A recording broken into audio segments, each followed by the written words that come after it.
लीजिए सुनिए। सूर्यकांत त्रिपाठी निराला के लिखे उपन्यास महाभारत का 7वां भाग द्रोण पर्व, मेरी यानी समीर गोस्वामी की आवाज में।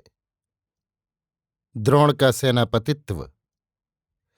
पितामह भीष्म की शरशैया के बाद महावीर कर्ण प्राचीन वैर भूलकर भीष्म से मिलने गए। उस समय दूसरा कोई वहां न था। कर्ण ने हाथ जोड़कर पितामह को प्रणाम किया।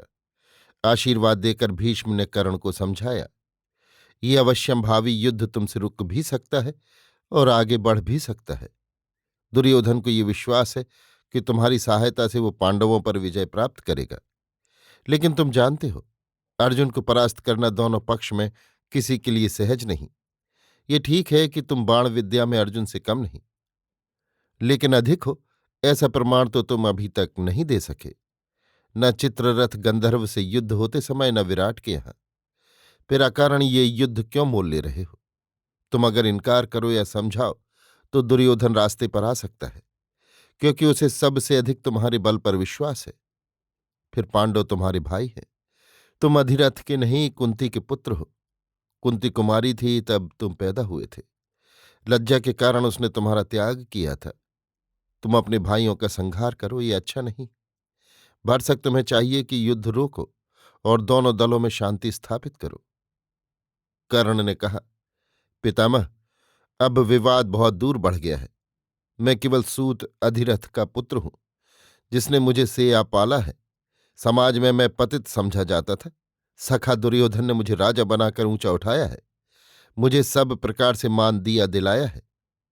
ऐसे मित्र के असमय में मैं युद्ध के विरुद्ध संधि की बातचीत करूं, इससे बड़ी दूसरी कायरता मुझे नजर नहीं आती। आप चिरविश्राम ग्रहण कर चुके हैं। अब आपका उपदेश मेरे लिए हितकर नहीं हो सकता। पांडव आपके भी नाती थे। आपने उनके विरुद्ध अस्त्र क्यों उठाया? कौरवों को आप भी समझा सकते थे। क्षत्रिय परिणाम की चिंता नहीं करता। कहकर कर्ण चले आए। कौरवों के शिविर में बड़े बड़े रथियों की सभा हुई। कर्ण भी सम्मिलित हुए।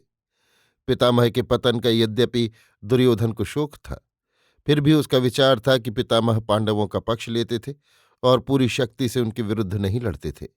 अब महावीर कर्ण मैदान में उतरेंगे, इससे अवश्यमेव पांडवों का नाश होगा।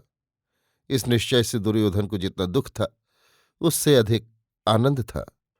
कौरव पक्ष के बड़े बड़े रथी एक एक करके एकत्र हो गए। तब विचार होने लगा कि पितामह भीष्म के बाद संपूर्ण कौरव पक्ष का कौन सेनापति बनाया जाए। कृपाचार्य ने कहा, महाराज आचार्य द्रोण से योग्य दूसरा रथी हमारे पक्ष में नहीं। महामति भीष्म ने 10 दिन तक घोर युद्ध किया है और पांडवों की बहुत बड़ी सेना का संहार। आचार्य द्रोण और भी अद्भुत शक्ति का परिचय देंगे। उनकी बाण विद्या की थाह नहीं, उनका कौशल अपराजेय है। उनके व्यूह सभी रथी नहीं भेद सकते, वो अद्वितीय हैं। कर्ण आदि अन्य वीरों ने भी आचार्य द्रोण के सेनापतित्व पर सम्मति दी। अस्तु, द्रोण का सेनापतित्व स्वीकृत हो गया। महाराज दुर्योधन ने ब्राह्मण बुलाकर विधिवत आचार्य का अभिषेक किया और उनका सेनापतित्व समस्त सेना में घोषित करा दिया। सेनापतित्व का गौरव सिर पर लेकर आचार्य द्रोण कुछ काल तक स्तब्ध भाव से खड़े रहे, फिर प्रतिज्ञा की, मैं महामति भीष्म की तरह समस्त कौरव सेना की रक्षा करूंगा और पांडवों के संहार कार्य में कोई कसर उठा न रखूंगा। मेरी समस्त बाण विद्या और रण कौशल कौरवों की हित साधना में लगेगा। केवल धृष्टद्युम्न से मुझे चिंता है, क्योंकि उसकी उत्पत्ति मेरी मृत्यु के लिए हुई है। आचार्य की प्रतिज्ञा समाप्त होने पर दुर्योधन ने कहा, आचार्य, आपका समर कौशल विश्व विश्रुत है। हम और पांडव आपके शिष्य हैं। आपसे पार पाने वाला उभय पक्षों में कोई नहीं। आप एक सहज कार्य कर दें तो हमारा काम बिना परिश्रम के हो जाए और ये युद्ध भी रुक जाए, जननाश भी न हो। आप युधिष्ठिर को पकड़ दें, हम जुआ खिलाकर उन्हें फिर वन भेज देंगे। ये युद्ध रुक जाएगा। आप आचार्य हैं, आपको ऐसे अनेक व्यूह अनेक उपाय मालूम है, जिसका भेद पांडवों को मालूम न होगा। दुर्योधन की स्तुति से द्रोण बहुत खुश हुए। कहा, महाराज, मैं अपनी पूरी शक्ति युधिष्ठिर को गिरफ्तार करने में लगा दूंगा।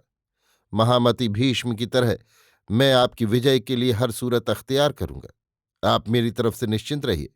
लेकिन एक बात है, जब तक अर्जुन युधिष्ठिर की रक्षा करेगा, तब तक उनका पकड़ में आना दुश्वार है।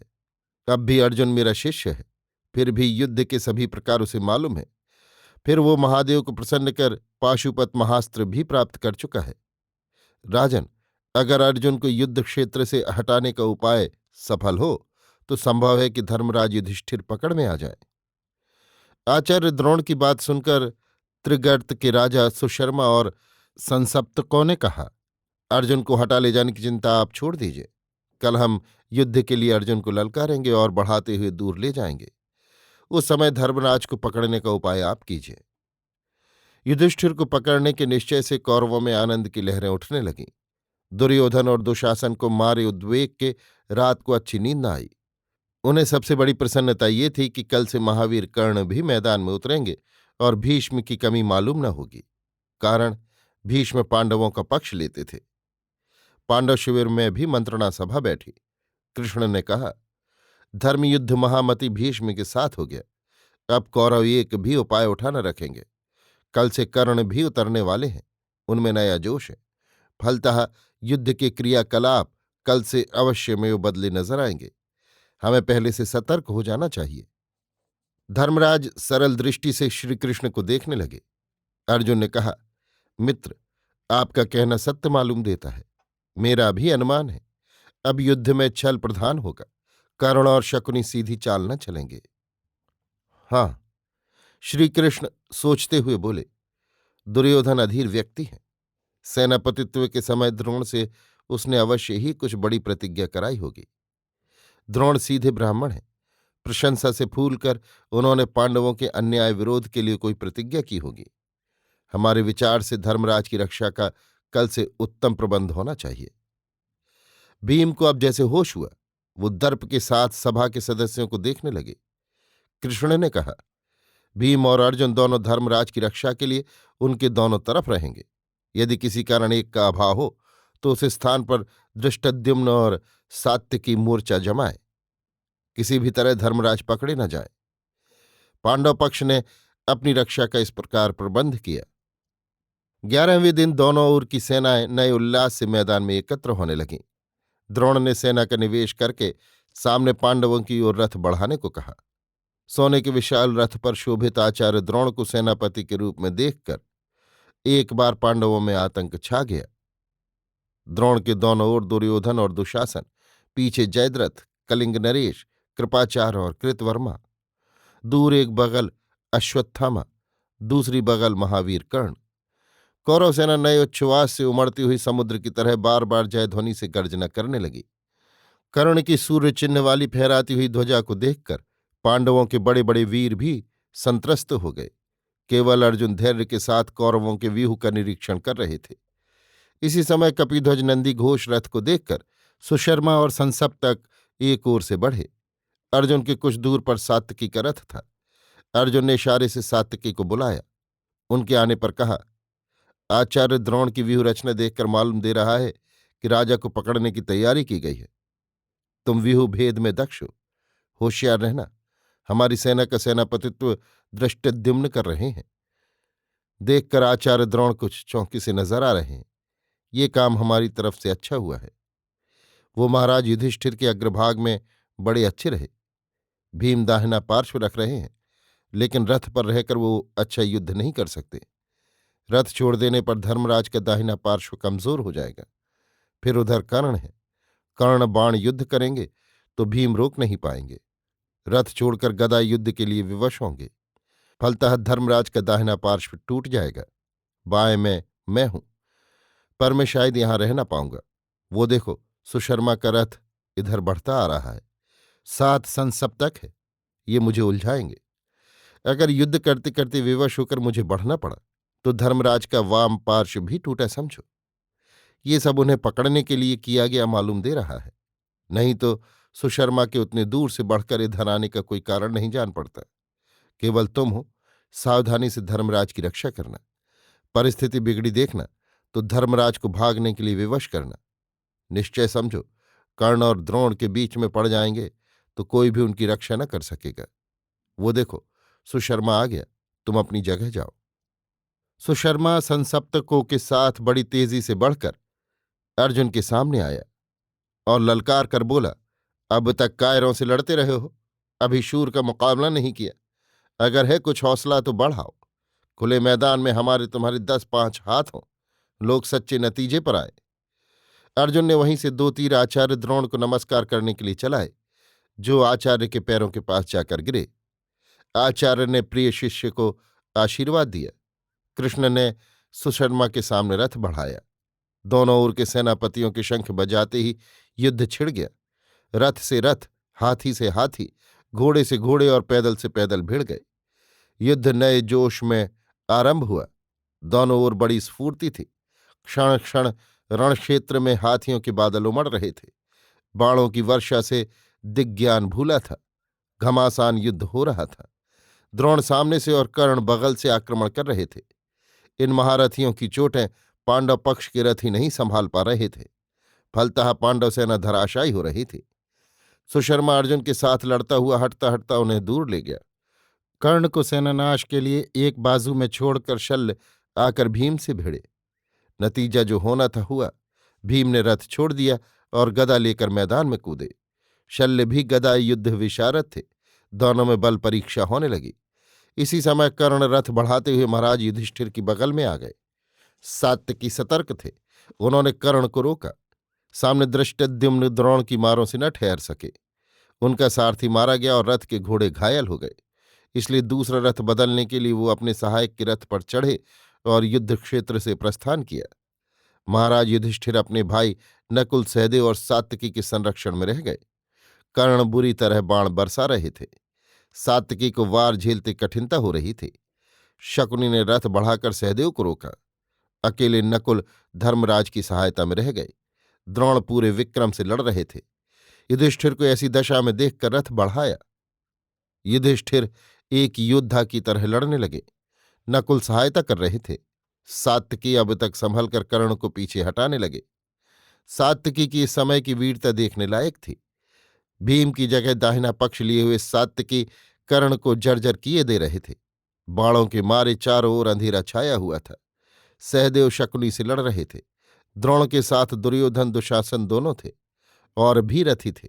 अकेले नकुल धर्मराज को पूरी मदद न पहुंचा पा रहे थे। फिर चारों ओर अंधकार छाया था। युधिष्ठिर तत्परता से आचार्य का मुकाबला कर रहे थे।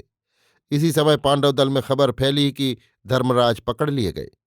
अर्जुन काफी दूर निकल गए थे। उनके पास भी ये खबर पहुंची। उन्होंने कृष्ण से रथ लौटाने के लिए कहा। विद्युत वेग से कृष्ण ने नंदी घोष रथ लौटाया। शत्रुओं का सामना करते हटाते सैकड़ों लाशें और खून की नदियां पार करते हुए अर्जुन धर्मराज के युद्ध क्षेत्र में पहुंचे। देखा वे अक्षत हैं, केवल घिर रहे हैं। नकुल प्राणों की बाजी लगाकर कौरवों का मुकाबला कर रहे हैं और सात्यकी कर्ण को एक कदम आगे नहीं बढ़ने दे रहे। भीम शल्य से उलझे हुए अपने मौके से बेखबर हैं और सहदेव शकुनी से जैसे हमेशा का फैसला करने के लिए तुले हुए लड़ रहे हो। अर्जुन की तेज चोटों से कौरव दल विचलित हो गया। रथी घबरा गए और बढ़ी हुई कौरव सेना अधिक संख्या में मारी गई। संध्या हो आई थी। आचार्य द्रोण ने अर्जुन को देखकर युधिष्ठिर को बांधने की आशा छोड़ युद्ध बंद करने का शंख बजाया। दोनों ओर से लड़ाई स्थगित हो गई। दोनों पक्ष के शिविरों में अनेक प्रकार की मंत्रणाएं होती रहीं। कौरव पक्ष में युधिष्ठिर को पकड़ने की, पांडव पक्ष में बचाने की। दुर्योधन को निराश देखकर त्रिगर्तराज आवेश में आ गए और कहा, कल मैं अर्जुन को युद्ध क्षेत्र में बहुत दूर ले जाऊंगा। अर्जुन के लौटने का रास्ता भी सेना और साथियों से रोक दिया जाए तो आचार्य द्रोण और महावीर कर्ण निस्संदेह युधिष्ठिर को पकड़ लेंगे। आचार्य द्रोण ने सम्मति प्रकट की। अस्तु दूसरे दिन फिर सेना एकत्र होने लगी और व्यूह में निविष्ट होकर अपने अपने सेनापति की आज्ञा की बाट जोहने लगी। अर्जुन अब जान गए थे कि कौरव युधिष्ठिर को पकड़ने के इरादे में है। इसलिए आज पांचाल वीर सत्यजीत को उनकी रक्षा के लिए खास दौर से रखा था। सत्यजीत प्राणों की बाजी लगाकर युधिष्ठिर की रक्षा करेगा, वचन दे चुका था और सहायक भी दिए गए थे। साथ ही ये उपदेश भी कि किसी प्रकार का खतरा देख पड़े तो धर्मराज युद्ध क्षेत्र छोड़कर भाग जाए। सेनाओं का सामना होते ही त्रिगर्तों ने अर्जुन को ललकारा और उनका रथ बढ़ते ही दक्षिण की ओर भगे। काफी दूर निकलकर व्यूह बनाकर खड़े हो गए और डटकर अर्जुन से लोहा लेने लगे। मृत्यु का ये उल्लास अर्जुन कुछ देर तक ज्ञान की दृष्टि से देखते रहे। फिर विशाल गांडीव में शरयोजना की। बड़ी वीरता से लड़ते हुए त्रिगर्त लोग वीर गति पाने लगे। वे बड़े वेग से अर्जुन पर आक्रमण करते थे। कई बार कठिन से कठिन प्रहार किया। उन्हें निश्चय था कि वे युद्ध में विजयी होंगे, पर फल उल्टा होता रहा। एक एक करके वे अर्जुन के हाथ मारे जाने लगे। जो बचे वे मैदान छोड़कर भाग खड़े हुए। कृष्ण ने रथ लौटाया तो रास्ता रोका हुआ देख पड़ा। अर्जुन और कृष्ण दोनों समझ गए कि धर्मराज पर संकट है। अर्जुन को रोक रखने के लिए ये उपाय किया गया है। इससे उतावली हुई। अर्जुन बड़ी तेजी से तीर चलाते हुए रास्ता साफ करने लगे, पर वहां सेना ही सेना खड़ी थी, रथी भी थे। प्रागज्योतिष का राजा भगदत्त हाथी पर सवार रास्ता रोके हुए था। उसकी तमाम सेना साथ थी। यहां अकेले अर्जुन। भगदत्त दंभी भी था। उसने हाथी बढ़ाकर कहा, अर्जुन, त्रिगर्तों पर विजय पाकर तूने समझा होगा मैंने संसार के वीरों को जीत लिया। आज तुझे वीरता का पता मालूम हो जाएगा। ले संभल, कहकर चोटें करनी शुरू कर दी। महावीर अर्जुन भगदत्त की सेना से चारों ओर से घिर गए, लेकिन वो विचलित नहीं हुए। धैर्य के साथ आत्मरक्षा करते हुए भगदत्त पर वार करने लगे। अर्जुन के युद्ध कौशल से सारी सेना अवाक थी। इस ढंग से अर्जुन तीर चला रहे थे कि समस्त सेना की गति रुद्ध हो रही थी। सबके पास बराबर तीर पहुंच रहे थे। सबका बराबर मुकाबला चल रहा था। इसी समय भगदत्त दो चित्ता हुआ कि अर्जुन ने उसके हाथी का हौदा काट दिया। उसने अंकुश फेंक कर मारा, पर कृष्ण ने रोक लिया। अर्जुन ने क्षुब्ध होकर कृष्ण को अस्त्र ग्रहण करने से मना किया। फिर अर्धचंद्र बाण द्वारा भगदत्त को साथ ही उसके हाथी को मार गिराया। फिर आगे बढ़े। अर्जुन के जाने के बाद से कौरव पांडवों में बड़ी गहरी मुठभेड़ हुई। आचार्य द्रोण पूरी शक्ति से युधिष्ठिर को पकड़ने के लिए लड़ रहे थे। बड़े बड़े सभी महारथी उनके सहायक, लेकिन दाल नहीं गली। नकुल, सहदेव, भीम, सात्यकी, धृष्टद्युम्न, अभिमन्यु और सत्यजीत आदि वीरों ने कौरवों के हौसले पस्त कर दिए। तब आचार्य द्रोण एक एक रथी को एक एक के मुकाबले करके युधिष्ठिर को बांध लेने का प्रयत्न करने लगे। पांडव पक्ष के साथ ही रथी उलझ गए। ऐसे समय आचार्य ने युधिष्ठिर को पकड़ने का उद्यम किया। सत्यजीत युधिष्ठिर का रक्षक था। उसने बड़ी फुर्ती से द्रोण के घोड़े मार दिए और रथ की ध्वजा काट दी। द्रोण से न रहा गया। उन्होंने अर्धचंद्र बाण से सत्यजीत का शिरच्छेद कर दिया। सत्यजीत के गिरते ही धर्मराज मैदान छोड़कर लौट गए। इसी समय महासमर करती हुई पांडव वाहिनी ने अर्जुन के नंदी घोष का कपिध्वज चिन्ह देखा। उसकी जान में जान आई। युधिष्ठिर को न देखकर अर्जुन काल की मूर्ति बन गए और क्षण मात्र में कौरवों की विराट सेना का नाश कर दिया। कौरवों में हाहाकार उठने लगा। संध्या हो आई थी। भग्न मनोरथ होकर द्रोण ने युद्ध बंद करने का शंख बजाया। अभिमन्यु की लड़ाई। महाराज दुर्योधन आज अत्यंत हतोत्साह थे। कारण द्रोणाचार्य प्रतिज्ञा करके भी युधिष्ठिर को पकड़ नहीं सके। कौरव सेना भी बड़ी संख्या में हत हो चुकी थी। हर रोज की तरह रात को शिविर में मंत्रणा सभा बैठी। मृत वीरों के लिए शोक प्रस्ताव पास हुए। फिर अगले दिन की लड़ाई की चर्चा होने लगी। दुर्योधन खिन्न होकर बोला, आचार्य, कौरवों की बहुत बड़ी सेना का संहार हो चुका है, लेकिन पांडवों का बाल भी बांका न हुआ। अर्जुन के हाथ त्रिगर्तों का संहार हो रहा है। भीम उत्तरोत्तर पराक्रमशाली पड़ रहे हैं। सात्यकी रोज सहस्त्र योद्धाओं का संहार करता है। आप ये सब देखते हुए भी कुछ कर नहीं पा रहे। आपने युधिष्ठिर को पकड़ने की प्रतिज्ञा की थी, वह अधूरी रह गई। आप पांडवों पर स्नेह करते हैं, नहीं तो युधिष्ठिर को पकड़ लेना आपके लिए कोई बड़ी बात नहीं। दुर्योधन की बात से द्रोणाचार्य क्षुब्ध हो उठे। कहा, महाराज, मैं अपनी तरफ से कोई कसर नहीं रख छोड़ता, परंतु क्या करूं, अर्जुन अजेय है। वो हमारी चाल समझ जाता है और अपने पक्ष की ऐसी पेशबंदी करता है कि कोई बस नहीं चलता। अगर आज अर्जुन फिर दूर ले जाया जाए तो हम युधिष्ठिर को पकड़ने का उपाय कर सकते हैं और संभव है युधिष्ठिर पकड़ में आ जाए। हम आज चक्रव्यूह की रचना करेंगे। इसकी लड़ाई अर्जुन के सिवा पांडव पक्ष में दूसरा नहीं जानता। अर्जुन अगर न होगा तो युधिष्ठिर इस व्यूह को भेद न सकेंगे। दो एक द्वार के भीतर आकर कैद हो जाएंगे। दुर्योधन आचार्य की बात से बहुत प्रसन्न हुआ। बचे हुए त्रिगर्त और संसप्तकों से उसने प्रार्थना की कि वे अर्जुन को दूर ले जाएं। अर्जुन के चले जाने पर यहां चक्रव्यूह की रचना हो और लड़ने के लिए युधिष्ठिर को पत्र लिखकर ललकारा जाए। ऐसा ही हुआ। दूसरे दिन त्रिगर्तों ने पहले की तरह अर्जुन को चुनौती दी।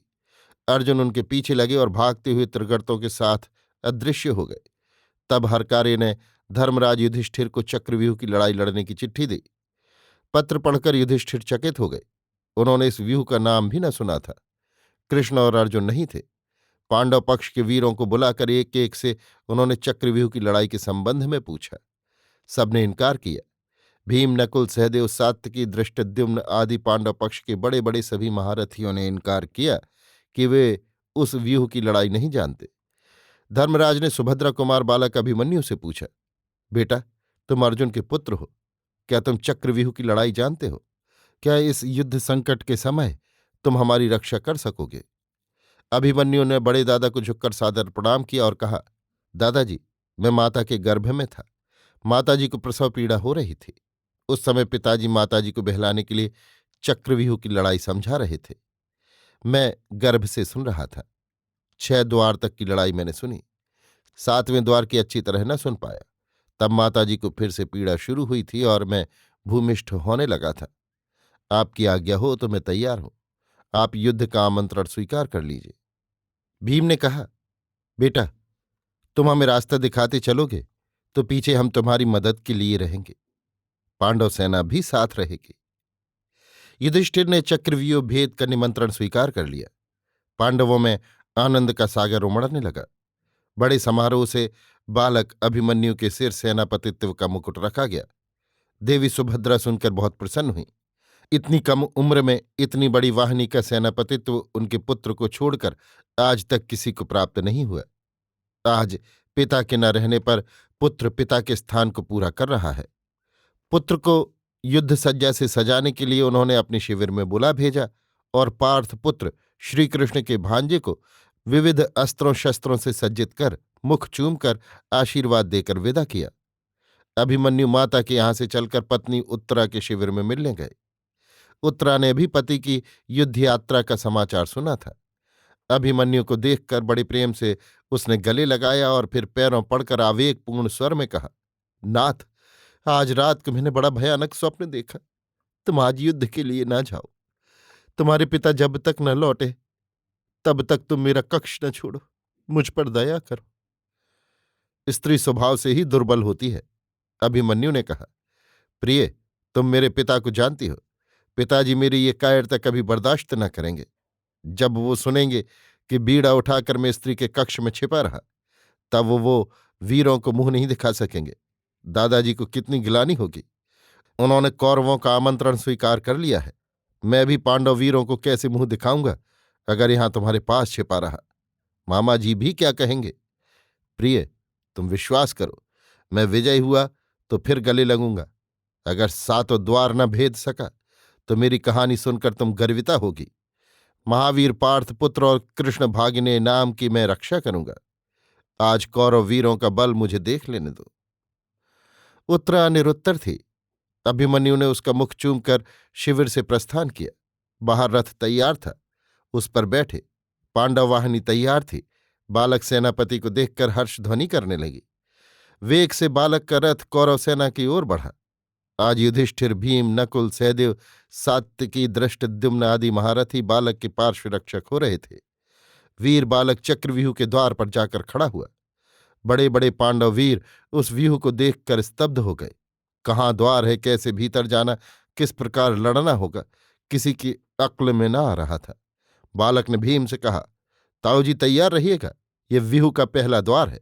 द्वार पर महारथ जयद्रथ है। मैं भेद करता हूं, साथ आइए। कहते कहते बालक ने जयद्रथ को लक्ष्य कर तीर मारे और उनके संभलते संभलते सारथी व्यूह भेद कर भीतर चला गया। भीम का रथ अभिमन्यु के रथ के पीछे ही था, पर ये रथ न जा सका। इसके आने तक संभल कर जयद्रथ ने इसे रोक लिया।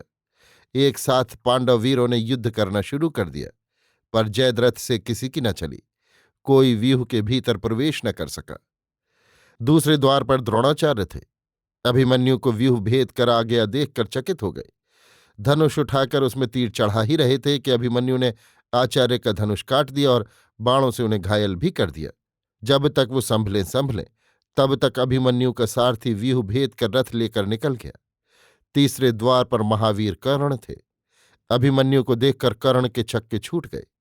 अकेला अभिमन्यु चक्रव्यूह की लड़ाई में लड़ रहा है। वो जयद्रथ और द्रोण जैसे महारथियों को परास्त कर द्वार भेद कर आया है। कर्ण को देखते ही अभिमन्यु की त्योरियां चढ़ गईं। कर्ण अर्जुन से लड़ने को तत्पर रहते थे, ये बालक अभिमन्यु जानता था। पिता के प्रतिद्वंद्वी को ललकार कर कहा, सूत पुत्र संभलो, तुम महाधनुर्धर अर्जुन का मुकाबला करने के लिए उतावले रहते हो, पर बाज और बटेर की लड़ाई नहीं होती। आज मैं अकेला हूं, तुम पूरी शक्ति से द्वार रक्षा करो। देखा जाए तुम पार्थ को क्या, पार्थ पुत्र को कितनी देर रोकते हो। अभिमन्यु के प्रचार से कर्ण को क्रोध आ गया। एक साथ कई तीक्ष्ण तीर उन्होंने अभिमन्यु पर छोड़े, पर बीच में ही बालक ने उन्हें काट दिया और इतनी क्षिप्रता से कर्ण पर बाण मारे कि वो रोक न सके। वे तेज तीर उनके वर्म को पार कर बदन में समा गए, जिससे कुछ देर के लिए उनको मूर्छा सी आ गई। सामने कुछ देखना पड़ा। इस बीच अभिमन्यु का सारथी रथ निकाल ले गया। चौथे द्वार पर द्रोणपुत्र अश्वत्थामा रक्षक थे। बात की बात में अभिमन्यु को जयद्रथ, द्रोण, कर्ण जैसे वीरों से लड़कर अकेला द्वार पार कर आया देख शंकित हो गए। फुर्ती से धनुष में तीर चढ़ाकर अभिमन्यु की गति को रोका। अभिमन्यु और अश्वत्थामा में देर तक युद्ध होता रहा। महारथ अश्वत्थामा अभिमन्यु की तरह क्षिप्रहस्त थे। कौरव सेना चकित होकर दोनों की युद्ध कौशल देखती रही। इतने में क्रुद्ध अभिमन्यु ने वायव्य अस्त्र से अश्वत्थामा के बाणों को उड़ाकर उन पर एक शक्ति का प्रहार किया, जिससे अश्वत्थामा की मूठ में चोट आ गई और धनुष कट गया। वो विकल हो गए। दूसरे धनुष में बाण चढ़ाने लगे तो अभिमन्यु ने वो धनुष भी काट दिया। इस प्रकार सारथी रथ बढ़ाता हुआ द्वार के पास तक आ गया था। अश्वत्थामा ने खड्ग फेंक कर मारा और तब तक तीसरा धनुष चढ़ाने लगे। अभिमन्यु ने बाणों से रास्ते में ही खड्ग काट डाला। सारथी वायु वेग से रथ को द्वार के भीतर से निकाल ले गया। चौथा द्वार पार करते ही कौरवों में हाहाकार मच गया। अकेले बालक ने विशाल कौरव वाहिनी को परास्त कर दिया। द्रोण, कर्ण, अश्वत्थामा जैसे वीर पराजित हो गए। हजारों की संख्या में सेना कट गई। यदि ये बालक जीता लौट गया तो कौरव वीरों की नाक कट जाएगी, और जिस वेग से ये अकेला द्वार पार करता जा रहा है, इसे सातों द्वार भेद कर लौट जाते देर न होगी। इसे जीता न जाने देना चाहिए। दुर्योधन और दुशासन अभिमन्यु की वीरता देखकर बहुत ही विकल हुए। वे कर्ण के पास गए और सलाह कर कहा कि जिस तरह भी हो इसे मारना चाहिए। ये अगर बेदाग इसी तरह जीत कर लौट गया तो पांडवों की दूनी छाती हो जाएगी और कौरव सेना हिम्मत हार जाएगी। अगर इसका निधन हो गया तो अर्जुन और कृष्ण का आधा बल रह जाएगा। कर्ण ने सलाह दी कि इस वीर बालक को एक रथी न मार सकेगा, इसलिए सप्तरथी इसे घेर कर मारे। चक्रव्यूह के भीतर अन्याय और न्याय की जांच करने वाला कोई नहीं। फिर दुश्मन को जिस तरह हो नीचा दिखाना चाहिए। दुर्योधन के दिल में कर्ण की सलाह जम गई। उसने आज्ञा दी कि सेनापति द्रोण पहले को छोड़कर बाकी सभी द्वारों के रथियों को लेकर अभिमन्यु को घेरें और उसे जीता न जाने दे। अब तक अभिमन्यु छठा द्वार भी पार कर चुका होगा। विवश और क्षुब्ध होकर द्रोण ने आज्ञा दे दी। तदनुसार सभी द्वारों के रथी और लक्ष्मण चक्रव्यूह के सातवें द्वार पर आकर एकत्र हुए। चारों ओर से उन लोगों ने अभिमन्यु को घेरा। सातवें द्वार का प्रवेश भी बालक न जानता था। परिस्थिति विषम देखकर सारथी ने कहा, कुमार, यह न्याय युद्ध हो रहा है। द्रोण, कर्ण, अश्वत्थामा जैसे संसार प्रसिद्ध धनुर्धर भी तुम्हारे मुकाबले आज अन्याय करने पर तुले हुए हैं। एक से लड़ने को 7-7 रथी एकत्र हैं। ये युद्ध तुम्हें नहीं लड़ना चाहिए। कल तुम अपने पिता के साथ आओ, तब ये पामर उचित शिक्षा पाएंगे। आज मुझे आज्ञा हो, मैं जिस मार्ग से आया हूं वो मार्ग पहचानता हूं। वायु वेग से मैं रथ उड़ा ले चलूंगा। 7वां द्वार रहने दो। मैं इन नीचों को पीठ न दिखाऊंगा। अभिमन्यु ने कहा, मैं लौटकर माताजी से क्या कहूंगा। सारथी, मेरा रथ कदापि पीछे न हटाना। मैं सम्मुख समर में प्राण दूंगा। इससे बड़े भाग्य की बात मेरे लिए दूसरी नहीं। ये निश्चय है कि युद्ध की वर्णना के लिए कोई नहीं। ये निश्चय है कि हम और तुम ना रहेंगे, पर सूर्यदेव है, आकाश है, वायु है, काल है और यही पामर कौरव है। सारथी, सत्य शतमुखों से ध्वनित होगा, उसे कोई रोक नहीं सकता। महावीर अर्जुन के आचार्य तो हैं। तुम शुद्ध न हो, पहले ही की तरह लगाम संभाले रहो। रथ को चक्र की तरह घुमाओ। ये सप्तरथी भी पार्थ पुत्र का समर देख ले। क्या देखते हो, मारो इसे। कर्ण ने आवाज लगाई। द्रोण हथप्रभ जैसे रथ पर बैठे हुए थे। रथियों ने एक साथ शरसंधान कर अभिमन्यु पर वार करना शुरू कर दिया। अभिमन्यु का सारथी आज्ञा अनुसार रथ को चक्र की तरह घुमाने लगा और अकेले अभिमन्यु सातों रथियों के वार झेलने और प्रहार करने लगे। कर्ण के सामने रथ जाते ही अभिमन्यु ने ऐसी तेजी से तीर मारे कि कर्ण रोक न सके। उनका शरीर जर्जर हो गया। द्रोण ने कहा, बालक का कवच अभेद्य है, इसलिए मस्तक पर प्रहार करना होगा और उसका अस्त्र छीन लेना होगा। रथ से भी उतरकर युद्ध करना होगा। इसी समय अश्वत्थामा ने ऐसा तीर मारा कि अभिमन्यु का सारथी गिर गया। फिर घोड़े मार दिए। वीर बालक रथ से कूद पड़ा। कर्ण और द्रोण ने एक साथ मिलकर उसके धनुष को काट दिया। अभिमन्यु ने खड्ग लिया। दोनों ने खड्ग को भी काट दिया। तब रथ का पहिया लेकर अभिमन्यु लड़ने लगा और उसी से कई वीरों को घायल किया। पीछे से अश्वत्थामा ने तीर मारकर उस पहिए को भी काट दिया। अब अभिमन्यु के पास कोई अस्त्र न था। इसी समय दुर्योधन के पुत्र लक्ष्मण कुमार ने अभिमन्यु के सिर पर गदा फेंक कर मारी। चोट गहरी लगी, पर मूर्छित होने से पहले वही गदा अभिमन्यु ने भी लौटाकर लक्ष्मण के सिर पर प्रहार किया। अचूक वार था। अभिमन्यु और लक्ष्मण एक साथ मूर्छित हुए और एक ही साथ प्राण निकले। युद्ध समाप्त हो गया। कौरव हर्ष और शोक लिए हुए शिविर को लौटे। युद्ध समाप्ति की शंख ध्वनि होते ही पांडवों में खबर फैल गई कि अभिमन्यु मारे गए। लेकिन साथ साथ अभिमन्यु के युद्ध की तारीफ अन्यायपूर्वक सप्तरथियों द्वारा घिरकर मारा जाना भी लोकमुख से पहुंचा। कौरवों की सेना भी वीर बालक के लिए हाय हाय कर रही थी। धर्मराज युधिष्ठिर और भीम आदि पांडवों के चेहरे उतर गए। समस्त सेना पर शोक के बादल घिर गए। बड़े बड़े रथी अभिमन्यु की वीरता का संवाद पाकर शोक सागर में निमग्न हो गए। धर्मराज विलाप करते हुए कहने लगे, भाई अर्जुन के लौटने पर हम उन्हें क्या कहकर समझाएंगे? देवी सुभद्रा और बहू उत्तरा को क्या जवाब देंगे? भीम रो रहे थे कि जयद्रथ पर उनका कोई बस नहीं चला। वो द्वार भेद कर भीतर नहीं जा सके। उनकी वीरता को धिक्कार है। लड़ैता लाल इतनी फौज के रहते कोई मदद न पा सका। दुश्मनों से घेर कर असहाय की तरह मार लिया गया। संतप्त सेना और सेनापति अपने अपने शिविर को लौटे। देवी सुभद्रा और उत्तरा को ये दुसमाचार मिला। दोनों विलाप करती हुई पागल की तरह युद्ध क्षेत्र की ओर दौड़ी। वहां लाशों पर लाशें पड़ी हुई थी। कहीं कहीं खून की नदी बह रही थी। सियार घूम रहे थे। युद्ध क्षेत्र बड़ा भयानक दिखाई दे रहा था। देवी सुभद्रा मशाल लिए हुए अपने पुत्र की लाश खोज रही थी। अभिमन्यु के मारे सैकड़ों हजारों कौरव वीर रास्ते में मिले। बड़ी मुश्किल से चक्रव्यूह के 7वें द्वार का ठिकाना मिला। वहां का दृश्य बड़ा ही भयंकर था। अभिमन्यु का रथ, घोड़े और सारथी जीर्ण और मृत दशा में दिखाई पड़े। चारों ओर कौरव सेना की लाशें। 7 रथियों के मंडल के बीच वीर बालक की लाश दिखाई दी। पास ही एक राजपुत्र और मरा पड़ा था। देवी सुभद्रा सुन चुकी थी कि अभिमन्यु को लक्ष्मण कुमार ने मारा है और उसी गदा से अभिमन्यु ने लक्ष्मण को। मुंह देखकर पहचान गई, ये लक्ष्मण कुमार है। उत्तरापति की लाश देखते ही पैरों के पास गिरकर मूर्छित हो गई। देवी सुभद्रा वीर पुत्र का सिर गोद में लेकर विलाप करने लगी।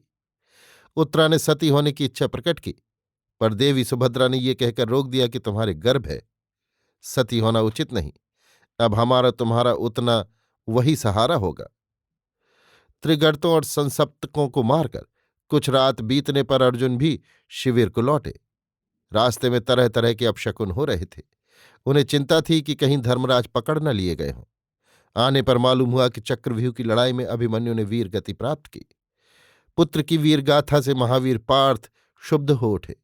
श्रीकृष्ण ने समझाया कि ऐसे सुयोग्य पुत्र की वीर गति पर पिता को शोक नहीं करना चाहिए, बल्कि इसका प्रतिकार करना चाहिए।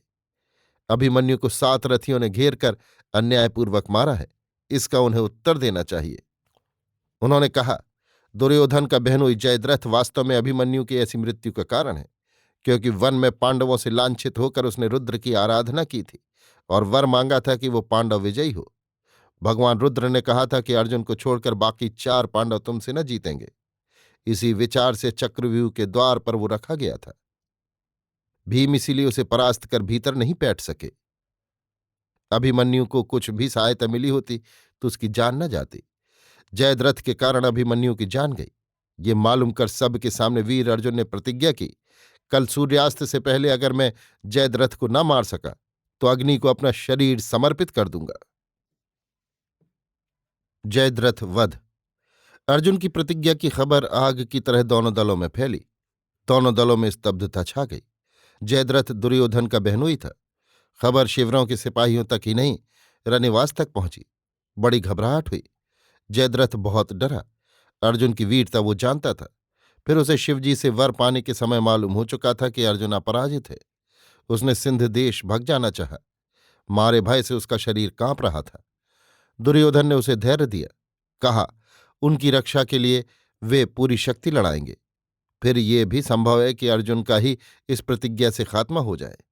सूर्यास्त तक उनकी प्रतिज्ञा पूरी न होने पर वे आग में जलकर भस्म हो जाएंगे। जयद्रथ को चाहिए कि दुश्मन को अपनी आंखों से जलकर भस्म होता हुआ देख ले। ये कहकर दुर्योधन जयद्रथ को द्रोण के शिविर में ले चले।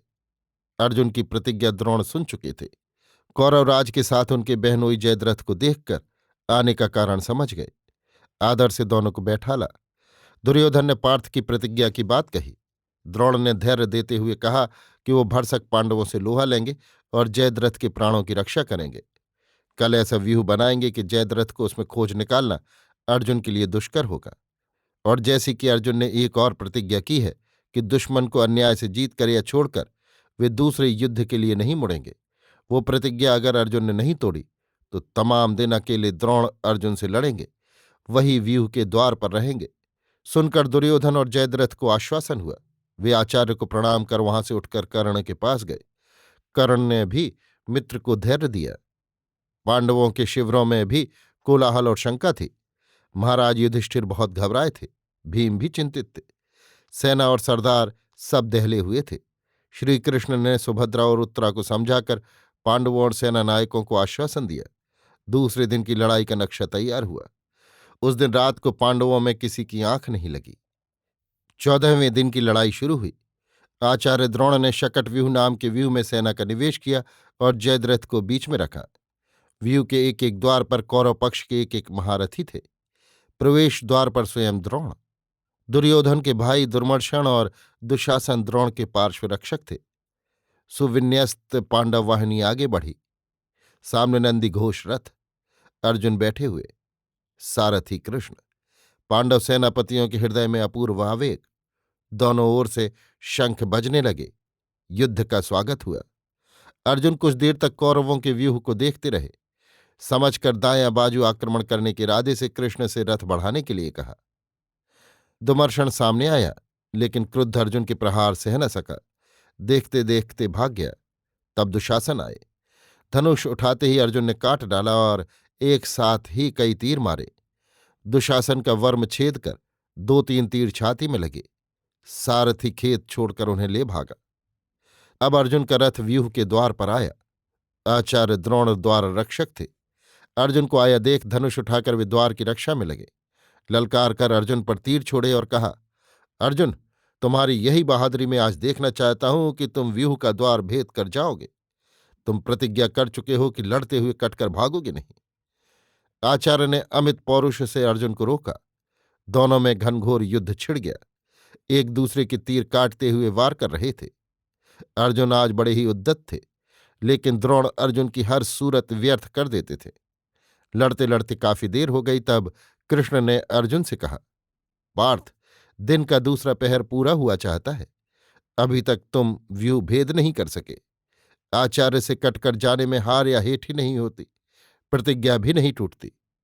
अब मैं रथ काटता हूं, तुम बगल की मारे संभालना। कृष्ण ने रथ कटाया। द्रोण ने ललकार कर कहा, अर्जुन, क्या हो रहा है, भाग रहे हो? अर्जुन ने कहा, आपसे भागने में मुझे लज्जा नहीं लगती। फिर आज का मेरा उद्देश्य दूसरा है। श्री कृष्ण नंदीघोष रथ बगल से निकालकर व्यूह के भीतर ले गए।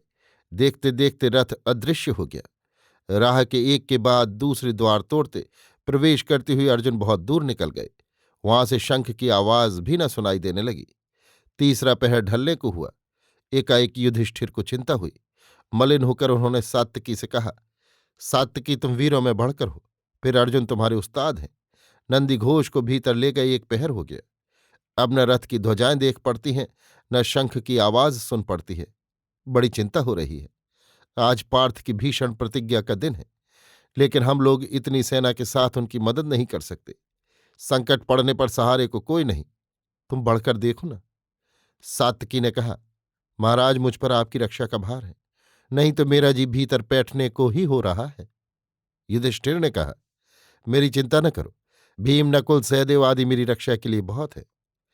प्रणाम कर सात्विकी विदा हुए और उसी मार्ग से चले जिससे अर्जुन गए थे। द्रोण ने रास्ता रोका, परंतु सात्विकी कटकर चले गए। कुछ देर में सात्विकी भी अदृश्य हो गए। अर्जुन की मदद के लिए युधिष्ठिर की चिंता बढ़ती गई। भीम को देखकर उन्होंने कहा, भीम, आज बड़े संकट का समय है। भाई अर्जुन की सहायता के लिए जाओ। मैं संकट समय देखूंगा तो भाग जाऊंगा। द्रोण मुझे पकड़ न पाएंगे। मदद के लिए भी बहुत है। धर्मराज को प्रणाम कर भीम भी बढ़े हैं। भीम को देखकर आचार्य द्रोण ने ललकार कर कहा, भीम, बाहर ही बाहर जाओ। क्षत्रियत्व की नाक इधर रखकर उधर ही से अर्जुन और सात्विकी गए हैं। भीम को अपमान मालूम दिया। उन्होंने गदा फेंक कर आचार्य पर प्रहार किया। आचार्य कूद गए, पर गदा के प्रहार से सारथी काम आ गया और रथ के टुकड़े टुकड़े हो गए। भीम फाटक दबाए हुए सीधे रास्ते से निकले। दुर्योधन के भाइयों ने घेरा, पर भीम की बेड़ी मार न सह सके। लड़ते लड़ते कई भाई खेत रहे। दुर्योधन को गहरा दुख हुआ। वे आचार्य द्रोण से आक्षेपपूर्ण बातें करने लगे। भीम का रथ कर्ण के सामने दूसरे द्वार पर पहुंचा। भीम को देखकर कर्ण ने ऐसी बाण वर्षा की कि भीम को रथ छोड़ देना पड़ा। तीरों की लड़ाई में वे मुकाबले के न थे। ढाल और तलवार लेकर बढ़े कि कर्ण ने एक तीर से उनकी तलवार काट दी और पकड़ने के लिए रथ से उतर पड़े। भीम ने संकट देखा। अर्जुन ने जाते समय इस स्थल पर कई हाथी मारे थे। भीम उनकी लाश में जाकर छिपे। कर्ण देखते हुए आ रहे थे। चाहते तो भीम को मार सकते थे, परंतु उन्होंने कुंती से प्रतिज्ञा की थी कि अर्जुन के सिवा और उनके किसी पुत्र की वो जान न लेंगे। इसलिए मारने का विचार छोड़कर छिपे हुए भीम को धनुष से कोंचा। भीम ने धनुष पकड़ लिया और तोड़ डाला। फिर बाहर निकल आए और ताल ठोक कर ललकारा, आओ, हमारी तुम्हारी एक पकड़ हो जाए। कर्ण बाहु युद्ध में कमजोर थे। वे अपने रथ की ओर बढ़े। सात्विकी भोज और काम्बोजों से लड़ते हुए अर्जुन की तरफ बढ़ रहे थे। पीछे से भीमसेन की हाँक सुन पड़ी। अर्जुन ने आंख फेर कर देखा, सात्विकी पास है, भीम दूर। दोनों नंदी घोष की ध्वजा देख रहे हैं। फिर कृष्ण से कहा, यादव श्रेष्ठ, देखिए, धर्मराज की रक्षा का भार छोड़कर लड़ते हुए तूण खाली कर सात्विकी मेरी मदद के लिए आ रहे हैं, और भीम भी। इसी समय भूरिश्रवा ने सात्विकी पर धावा किया। सारथी को मार डाला और रथ को चूर चूर कर दिया। कूदकर सात्विकी ने जान बचाई, पर खड्ग लिए हुए भूरिश्रवा भी कूद पड़ा और दौड़कर सात्विकी की चोटी पकड़ ली। खड्ग चलाना ही चाहता था कि कृष्ण की निगाह पड़ गई। उन्होंने उसी वक्त अर्जुन से कहा, जल्द वार करो अर्जुन, भूरिश्रवा सात्विकी की जान ले रहा है। जैसे बिजली कौंध जाए, तुरंत घूमकर अर्जुन ने तीर मारे। खड्ग समेत भूरिश्रवा के दोनों हाथ कट गए। खिन्न होकर अर्जुन को धिक्कारते हुए भूरिश्रवा ने कहा, पार्थ, तुम क्षत्रियों के आदर्श वीर हो, पर यह कौन सा न्याय है कि जब मैं सात्विकी से जूझ रहा हूं तुम मेरे हाथ काट दो? धिक्कार है। भूरिश्रवा, अर्जुन ने कहा, सात्विकी भी अकेला तुम लोगों से जूझ रहा था, जूझता हुआ यहां तक आया था। वो पांडवों का शुभचिंतक है, मैंने उसकी रक्षा की। रही बात अन्याय की, ये शिक्षा अभिमन्यु से लड़ते हुए तुम्ही लोगों ने दी है मित्र। भूरिश्रवा अन्याय के विरुद्ध देह छोड़ने के लिए ध्यानासीत हो गए। उनके बैठकर आंख मूंदते ही सात्विकी ने तलवार निकालकर उनका सिर काट लिया। कौरव सात्विकी को धिक्कार देने लगे। अर्जुन भी सात्विकी के इस कृत्य से खिन्न हुए। दिन थोड़ा रह गया। अभी तक जयद्रथ का संधान नहीं मिला। सामने अपार कौरव सेना कोलाहल कर रही थी। अर्जुन ने कृष्ण से रथ बढ़ाने के लिए कहा। धर्मराज युधिष्ठिर को सात्विकी और भीम के जाने पर भी संतोष नहीं हुआ।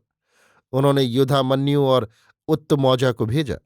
जब अर्जुन वहां से बढ़ने को हुए, तब पीछे से ये दोनों वीर भी कौरवों की सेना को चीरते हुए वहां आ पहुंचे। सात्विकी और भीम विरथ थे। वे आए हुए दोनों वीरों के रथ पर बैठे। दोनों रथ नंदी घोष के बाजू बचाते हुए साथ साथ बढ़े। अर्जुन की गति रोकने के लिए कौरवों के कई महारथी एकत्र हो गए थे। दुर्योधन, कर्ण आदि वीरों ने अर्जुन को घेरा। दुर्योधन ने कहा, कर्ण, आज ही तुम्हारी वीरता की पहचान है। लेकिन क्रुद्ध अर्जुन ने ऐसा तीर मारा कि वो कर्ण के मर्मस्थल में लगा। वे विकल हो गए। सारथी उन्हें लेकर लौट गया। ज्यों ज्यों संध्या होती आती थी, अर्जुन का वेग बढ़ता जाता था। वे ज्वार की तरह कौरवों की सेना समुद्र को मथ रहे थे, लेकिन जयद्रथ का कहीं पता न चल रहा था। सूर्य डूबने को हुए। देखते देखते डूब भी गए। सूर्य के छिपते ही कौरवों में कोलाहल उठा कि सूर्य डूब गए। अर्जुन ने गांडीव रख दिया। कौरव पक्ष के बड़े बड़े महारथी एकत्र हुए। मारे आनंद के दुर्योधन का हृदय उछलने लगा। अर्जुन के भस्म होने के लिए उसने चिता रचा दी। सब रथी एकत्र हो रहे थे। भीम के आंसू आ गए। अब अर्जुन की चिता पर चढ़ने की बारी है। चिता में आग लगा दी गई। उधर जयद्रथ को दुर्योधन ने कहला भेजा कि दुश्मन को मरते हुए अपनी आंखों से देख लो। वो वहां आकर सबके साथ खड़ा हुआ। अर्जुन बिना अस्त्र के चिता पर चढ़ रहे थे देखकर कृष्ण ने कहा, पार्थ, क्षत्रिय का धर्म है कि अस्त्र लेकर चिता पर चढ़े। अर्जुन ने तरकस बांधकर धनुष ले लिया। चिता पर चढ़ने को हुए कि कृष्ण ने कहा, पार्थ, मारो दुश्मन को, सामने खड़ा है, सूर्यास्त नहीं हुआ, बादल में छिपा है। कृष्ण के कहने के साथ अर्जुन का तीर छूटा और जयद्रथ का सिर उड़ाकर आकाश में कहीं चला गया। पलक मारते ही काम हुआ। जयद्रथ के मरते ही सबने देखा, सूर्य बादल से निकला और डूबने लगा। कौरवों में हाहाकार मच गया। भीम मारे उत्साह के बार बार सिंहनाद करने लगे। उनका सिंहनाद बाहर के पांडवों ने और उनकी सेना ने सुना। धर्मराज युधिष्ठिर समझ गए कि जयद्रथ मारा गया। पांडवों में आनंद का सागर लहराने लगा। घटोत्कच वध। रात को पांडवों की मंत्रणा सभा बैठी। अगली लड़ाई पर विचार होने लगा। कृष्ण ने कहा, दुर्योधन आज की लड़ाई से बहुत खिन्न हुआ है। वो आचार्य द्रोण और कर्ण को उभाड़ेगा। कल की लड़ाई में कर्ण अर्जुन पर इंद्र से पाई शक्ति का प्रहार कर सकता है। अगर किया तो अर्जुन की जान न बचेगी। वो अमोघ शक्ति है। महाराज युधिष्ठिर कृष्ण की बात अच्छी तरह नहीं समझे, ऐसी दृष्टि से देखने लगे। कृष्ण ने कहा, अर्जुन के कल्याण के लिए इंद्र कर्ण से उनका अभेद कवच और कुंडल मांग ले गए हैं। महादानी कर्ण ने प्राणों की रक्षा भी दान के महत्व को रखते हुए नहीं की। कुंडल और कवच दे दिए। तब देवराज इंद्र ने भी एक अमोघ शक्ति दी है। वो शक्ति जब तक कर्ण के हाथ में है तब तक कर्ण से अर्जुन को नहीं लड़ना चाहिए। फिर माधव? डरते हुए युधिष्ठिर ने कृष्ण से पूछा, अब क्या उपाय होगा? कृष्ण ने कहा, घटोत्कच का स्वभाव राक्षस का स्वभाव है। वो वैसी ही परिस्थिति में अच्छा लड़ सकता है। रात है, अंधेरे में उसे लड़ते उत्साह होगा। उसे बुलाकर कहना कि वो कौरवों के शिविर में लड़ाई और अत्याचार करे। परेशानी बढ़ने पर दुर्योधन रक्षा के लिए अधीर होगा और कर्ण से रक्षा के लिए कहेगा। कर्ण बिना उस शक्ति के प्रयोग के घटोत्कच का अत्याचार रोक नहीं सकेंगे। इसके सिवा दूसरा उपाय नहीं। सभा निस्तब्ध थी। घटोत्कच भीम का पुत्र है। उसकी मां हिडिंबा है। भीम सिर झुकाकर रह गए। एक ओर भाई अर्जुन है, दूसरी ओर पुत्र घटोत्कच। युधिष्ठिर ने कहा, केशव, पांडव आपकी आज्ञा के अनुवर्ती हैं। आपने जो उपाय निकाला है वही काम में लाया जाएगा। ये कहकर उन्होंने घटोत्कच को बुलाया। उसके आने पर सस्नेह उससे कहा, वत्स, तुम दिन से रात में ज्यादा अच्छा लड़ते हो। जाओ वीर, अपनी सेना लेकर कौरव शिविरों पर आक्रमण करो। तुम्हारे लिए मनुष्य के नियम लागू नहीं। आज अपनी शक्ति का चमत्कार दिखाकर पांडवों की रक्षा करो। महाराज युधिष्ठिर को प्रणाम कर घटोत्कच विदा हुआ। अपनी सेना साथ ली और सोते समय कौरवों पर आक्रमण शुरू कर दिया। एकाएक धूल उड़ी, फिर बादल छा गए, पानी बरसने लगा। साथ आसमान से कंकड़ और पत्थर गिरने लगे। तरह तरह का शोरगुल उठने लगा। मारे डर के कोई बाहर न निकला, लेकिन भीतर भी निस्तार नहीं रहा। अंधेरे में बाहर कुछ देखना पड़ता था। केवल मार मार शब्द गूंज रहा था। पत्थरों की मारों से कौरव बहुत व्याकुल हुए।